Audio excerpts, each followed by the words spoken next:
And good afternoon, everyone. Charles Moscowitz here, doing my afternoon thing as I am wont to do these days, up here at the live stream and at the YouTube channel and all of our affiliates. And my guest for this segment is John Tolan. John is a professor at the University of Nantes in France. He's Mediterranean Studies, and his book, which is quite topical, is Faces of Muhammad, Western Perceptions of the Prophet of Islam, from the Middle Ages to today. John, thanks for joining me this afternoon. It's a pleasure. Thank you.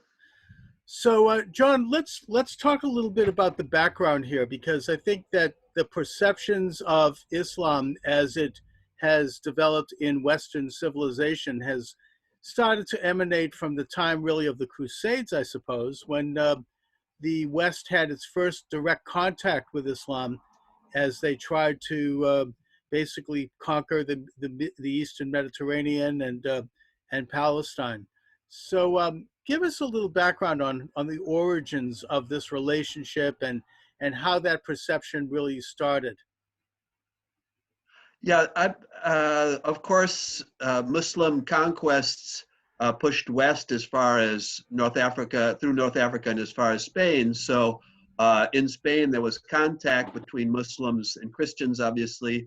There are many Christians living in Muslim Spain, but in Northern Europe, the Crusades are an essential element, of course, of getting to know Islam and creating an image of Islam. So I start my book in the 12th century at the time of the Crusades, and I look at a number of crusading chronicles, and some of these chroniclers who knew nothing about the enemy they were going to fight imagined that Muslims were idolaters and that Muhammad was not their prophet, but the name of their God, and that they had statues of Muhammad that they worship. So you see this described in French poetic texts like the Song of Roland, but also in Latin chronicles that pretend to present objectively the Crusades. You know, the irony of that is that Islam, for all of its, strengths and weaknesses, could be described as a much more pure form of monotheism than the Christian churches. Right. There were no images, there's no magisterium, there's no, in a sense, governance that claims to have direct, representation from God on earth, which is sort of one of the governing principles of Roman Catholicism. It was more like a pure faith in God, and that Muhammad, being the last prophet, his writings were the last and the most definitive expression of God. But yet, I don't think that in Islam you have like a pope or something equivalent. No, there's no authority equivalent to the Pope over the Catholic Church. There was, of course, the caliphs who were successors to Muhammad, who had both a mix of political and spiritual power, but that power was never absolute. And there were times, for example, around the year 1000, where there were three separate caliphs, three men who claimed the universal title of caliph. So that was never a universal authority over religious issues. So that's one of the strengths and the weaknesses of Islam, is to not be centralized, not have any central authority. And yet, on the weaker side, there was the ability of the Christian church, whether it be Catholicism or later the Reformed churches, not to mention Judaism with the Talmud, to carry on, in a sense, a living set of laws and principles that were based upon the original revelation, and that were, while they didn't deviate from the revelation, they were supposed to bring the faith to the time in which it existed. Whereas in Islam, it doesn't seem to have that same flexibility. It seems to be based almost solely on just the life of Muhammad and on the period immediately after his death. No, that's not really true. I mean, it's interesting because that's the way that some Muslim fundamentalists today present Islam. But if you look at the history of Islam in the Middle Ages, in a way it's similar to Judaism in that the Jews have the Torah and then the oral tradition, which is later written down as the Talmud. In Islam, there's the Quran, which is considered to be the word of God revealed to Muhammad. And then there's the Hadith, or traditions, which circulated orally for 2 centuries and were written down in the 9th century. And much of Muslim law or Sharia, some of it's based on the Quran, but not much of it. Much of it is based on the Hadith, these traditions attributed to Muhammad. And then some of it is based on previous legal systems that the Muslims found in Rome, in Persia, adapted and Islamicized in the early centuries of Islam. So in fact, Muslim law in the Middle Ages has a great deal of flexibility. And again, the parallels are closer to medieval Judaism than the medieval Christianity, because one of the key ways that Muslim jurists reflected on issues was the fatwa. The fatwa is a legal consultation, and the equivalent to those who are familiar with Judaism is a responsa. A responsa in Judaism is somebody would write a question to a rabbi, and a rabbi would give his answer referring to previous decisions by other rabbis, referring to Jewish oral law and written law. And the same thing in a fatwa. A mufti, which is to say a legal scholar, a Muslim legal scholar, you would ask him a question about whether such and such a practice was licit or whether you should do this or not. He would give an answer basing his response on previous, sometimes on the Quran, but also on Hadith, on decisions by other officials. And there was very much this idea that these scholars disagreed sometimes with each other, but that disagreement was acceptable. There was good scholars, good religious scholars could disagree about things and could be wrong or right, but there was a certain flexibility and plurality to that law, which of course in the more fundamentalist visions of contemporary Islam don't exist at all.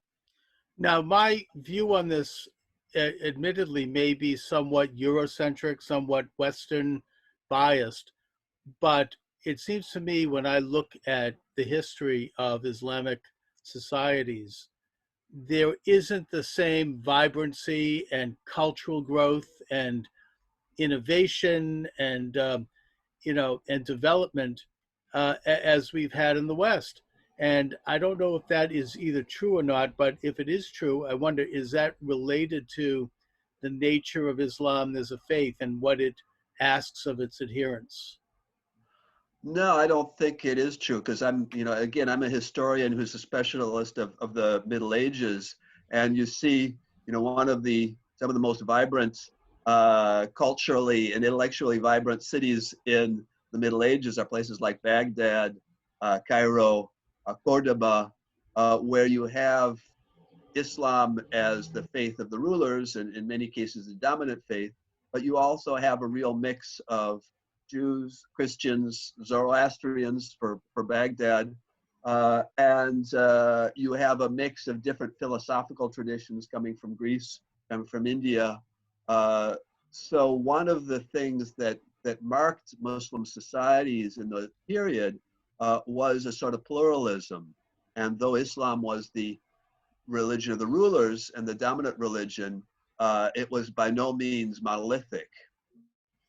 The image I also have, and again, this might be a Eurocentric view, and certainly, Christian society cannot in any way point an accusatory finger here, because after all, I mean, Christian armies under the name of Christianity conquered much of the world, starting in the 18th century right up to almost modern times, right up to World War I, even after, when they started to divvy up the Middle East. And yet, Christianity itself, I don't think advocates that. I think Christianity is supposed to be a personal relationship between the individual and God, with Jesus as the sort of the intercessor, and that you have to come to that voluntarily and at your own will. Whereas Islam to me seems much more militant and much more centralized in that there is literally a decree, I understand, and correct me if I'm wrong, to physically conquer the world and to physically turn the world into a one society, a singular society under Allah as a way to reflect the oneness of Allah. Is that an Again, accurate?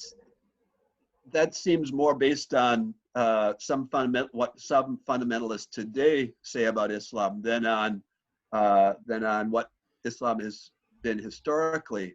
Again, if you look at obviously the the trajectories of early Islam and early Christianity are quite different.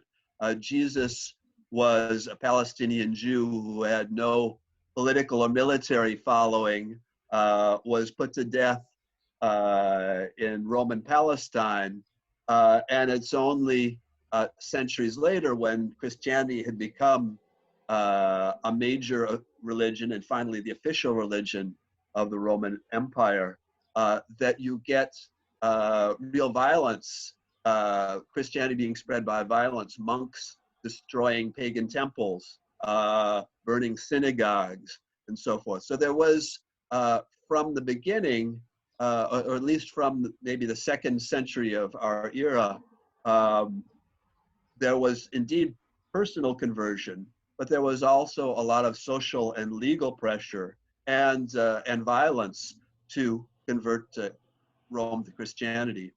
Islam, again, what the problem is, I say in the introduction to my book, one of the problems in dealing with historical figures like Jesus or Muhammad is we know that they are, unlike some biblical figures who might be mythic, Jesus and Muhammad were historical men who lived.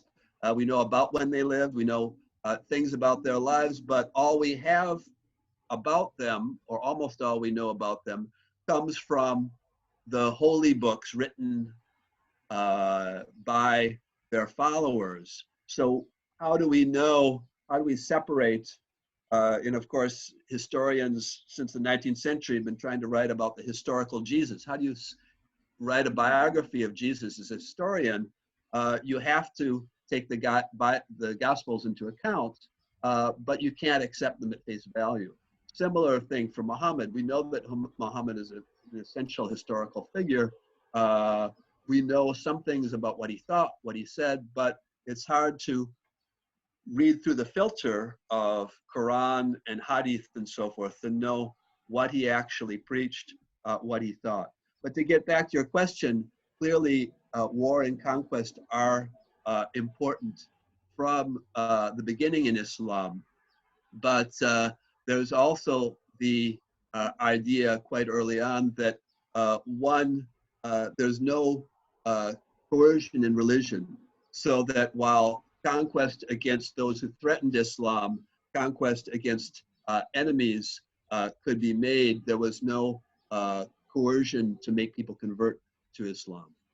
Right, right. I mean, there was, and yet, I mean, and certainly Catholicism for sure, but Islam expected submission by people who did not convert, and that they would have to pay the extra tax, and they had, That's it right. was like kind of a dual society there. It was kind of like the way, you know, I mean, it's very inexact comparison, but the way African Americans were treated in the United States before the Civil Rights Movement.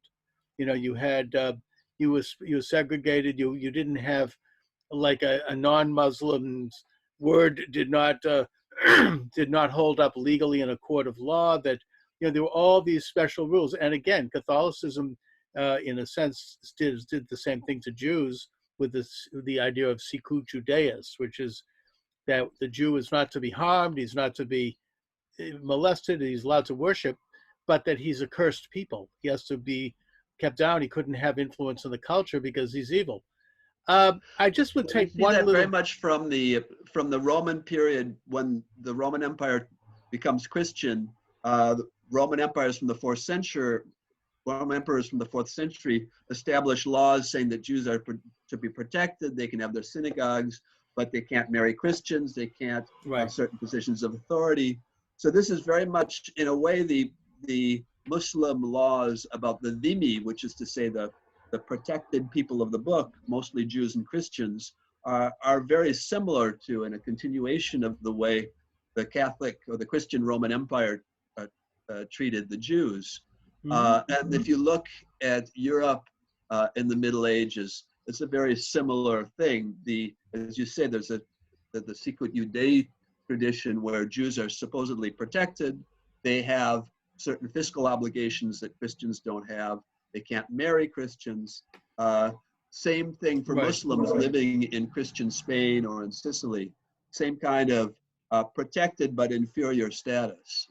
I just would take one minor issue with you on a historic note, and it's just one of these sort of side issues, and that is that Jesus did not live in Palestine. Palestine, the term Palestine only came about maybe about 100 years after he was crucified, when Judea was destroyed the second time in the Bar Kokhba rebellion in 137 AD. The Emperor Hadrian renamed the province Palestine as a kind of a way to mock the Jews. He was saying that Judaism no longer exists. I mean, and he drew the name from the ancient Philistines, who of course are the biblical enemies of the Jews. Just as a little sidebar, because Jesus thought of himself as a Judean, and the people there were Judeans at the time. The one of the differences I also see here is that the Christian doctrine itself and Jesus's ministry was not one that advocated physical force and coercion or even physical empire, whereas the Islamic doctrine seems to. And I say this because Muhammad, I believe, and correct me if I'm wrong, should be understood as not just a spiritual leader, which is what Jesus was, but he was also the ruler of an empire, and he was a king. He was a military man who literally, physically led to the conquest of the Arabian Peninsula. So his in a sense, his ministry was more in the world, more physical, more calling very directly, not only for conquest and for the subjugation and destruction of enemies. That's right, and often historians distinguish between two periods in Muhammad's life.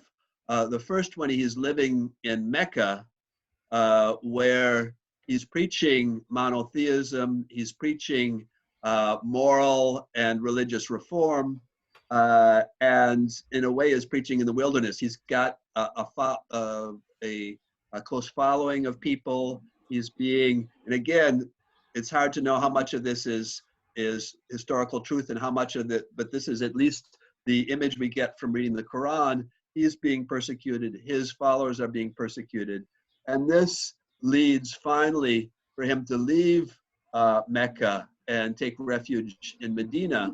And it's in Medina where he becomes indeed a political and military leader in conflict with the city of Mecca, staving off attacks from Mecca, attacking the caravans from Mecca, and then finally, as you say, conquering it.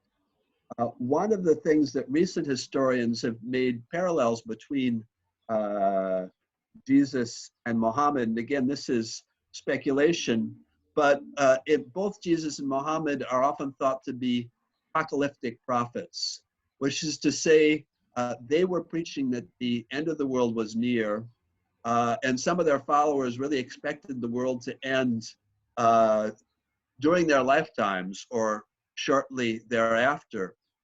And of course, what happens in both cases is the world doesn't come to an end, and their followers then sort of rewrite history, try to re-understand in different ways the legacy of what they see as their great teachers and leaders. And as you know, there are still within Judaism, within Christianity, with Islam, and probably other religions as well, time to time will get somebody who will announce that the world is going to end soon, and will read the sacred text in ways that will try to prove that the world is going to end soon. And then, of course, they're disappointed, and they have to reinterpret. So this is something that sees continually within Islam, within Christianity, you'll see also within Judaism, there are these announcements of the Messiah False coming. Messiah. Well, he didn't come. No, there is definitely a messianic element to all three religions, and this idea that the end times is going to see this new messianic age. I think we all have a different understanding of what that's going to look like, and that it's certainly a concept that is filled with mystery. I think it's also one that has transported itself over to the secular world in terms of messianic movements like communism. Create a one world proletariat, a dictatorship of the masses, so to speak, run by an elite, or the Nazi movement, a world controlled by a biologically superior race. So, it seems to be almost something that is wired into main philosophy, even, and it's one of these big subjects that we could look at. Now, in Islam, there is also this concept that does not exist officially in Judeo-Christian West, and that is jihad. Now, I know that it's been downplayed by moderate Muslims today, and this is supposed to be an inner search for truth and for understanding of God, but it does also have a very literal and physical tradition of bloody war or violence or conquest. And again, this also is reflected in our secular faiths today. Like communism calls for a world revolution. What's the difference between revolution and jihad? Or Nazis, they called for blitzkrieg. I mean, it's the same idea. This idea of using physical force to conquer the world in the name of creating some kind of an earthly utopia, some kind of a messianic event. So what is your understanding of what Muhammad meant by jihad? Did he talk about jihad, and how did that concept develop in Islamic faith and thought? Yeah, there's a very good book by a historian named Reuben Firestone called on Jihad, and the original meaning, well, as he tries to understand it, what the Quran means by jihad, and then how the idea develops over the course of Islam. And if you look at etymologically what it means an effort, a great effort. And in the Quran, it becomes an effort to move towards God. And so there are a number of occurrences in the Quran, and only in a couple of them does it involve any sort of military activity to defend Islam. So the moderates that you mentioned are right in the sense that it's a much broader term, and to see it only as holy war is very misleading. What happens is, in this book by Reuben Firestone, as he shows that as the Muslims in the generation after Muhammad begin to conquer outside of the Arabian Peninsula, in Syria, in Persia, in Egypt, and then pushing westward, and founds the Umayyad dynasty, which has its capital in Damascus in Syria. They revisit and reinvent the idea of jihad to proclaim this universal mission that we have to take Islam to the ends of the world, that we are destined to carry out this empire. So it's very much, the idea of jihad is very present in early Islam, this idea of holy war of conquest. It's arguably not present in the Quran itself. There's where it's a much broader term, but clearly this idea of jihad as world conquest is present in the Umayyad period. And then, as the same book by Reuben Firestone shows, it gets modified in other periods when ideology becomes more pacific, and there are ideas that, for example, the great neighbor, rival, and sometimes enemy of the Umayyads and then the Abbasids was the Byzantine Empire.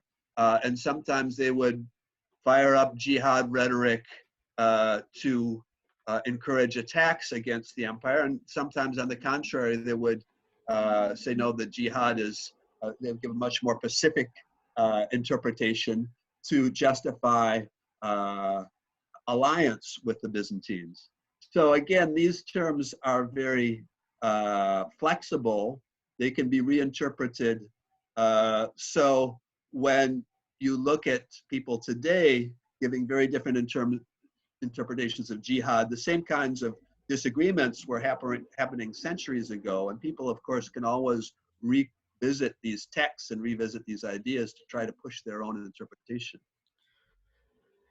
Well, on the subject of jihad, isn't it, though, the ultimate goal to physically control the planet, and that the idea of having treaties like for the Byzantines, that was something like in a way, it works like communism works. I mean, Marx in the Communist Manifesto talks about the need for the socialist movement and the revolution to adapt itself to conditions that might exist in a given country, because they need to kind of work from within, to to worm their way into the institutions and gradually take over, rather because they don't have the physical outright force ability to do so.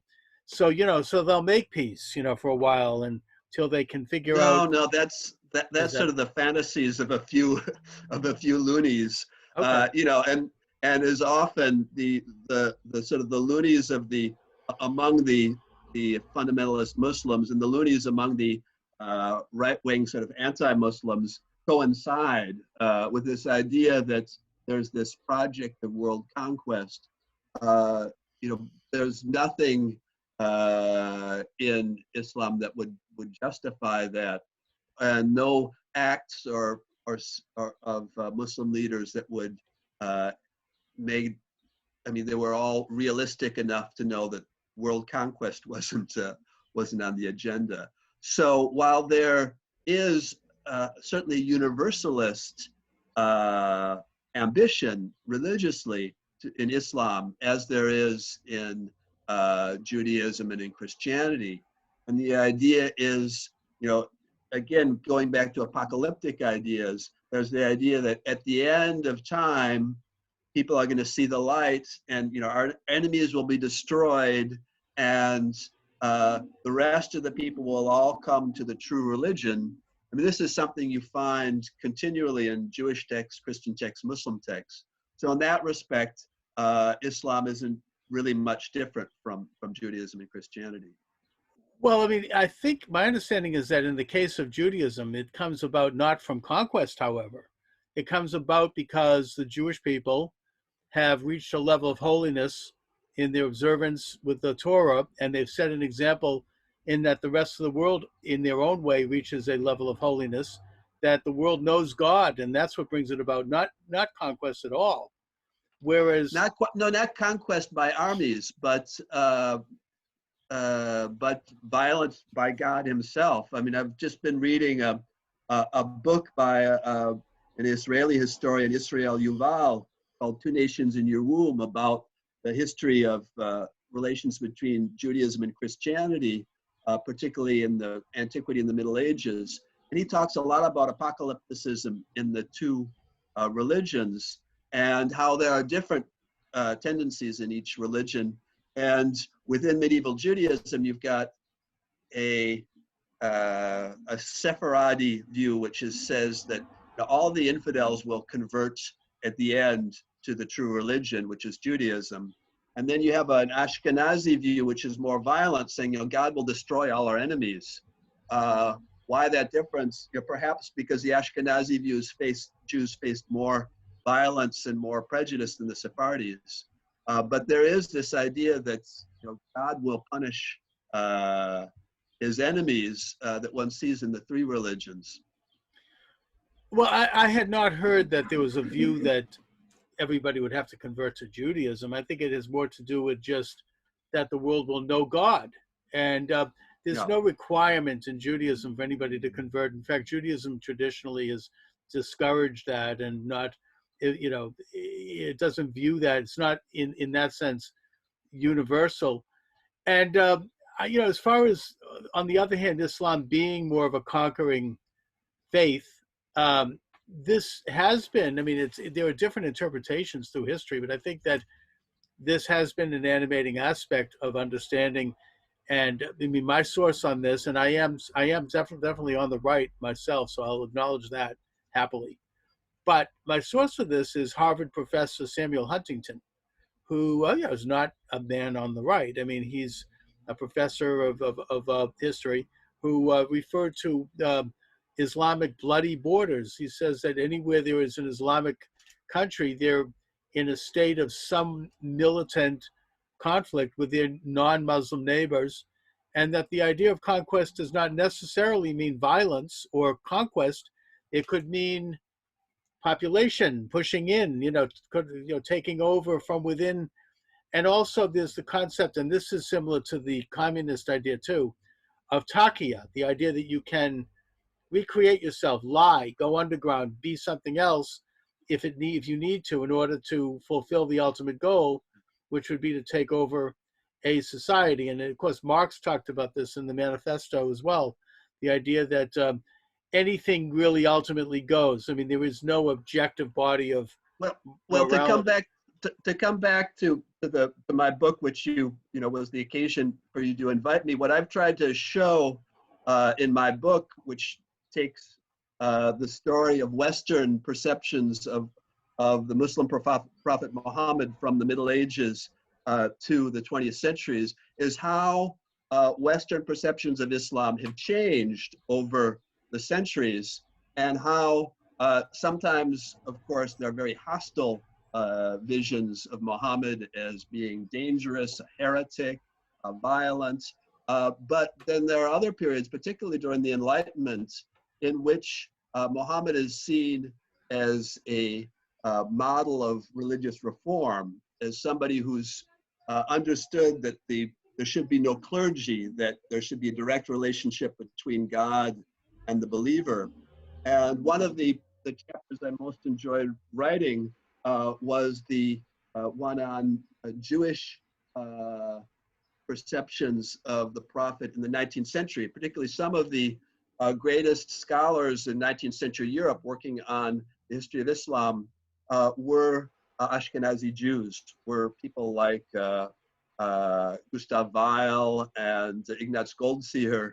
And they were also very much involved in the reform movement of Judaism in Germany and Hungary and elsewhere. And they saw Islam as a sort of a model for Jewish reform. So I put the accent on those things because, it's good, I think, as a historian to try to step back. It's important to understand what's going on now, but in order to do that, I think you have to step back and look at the history of these relations.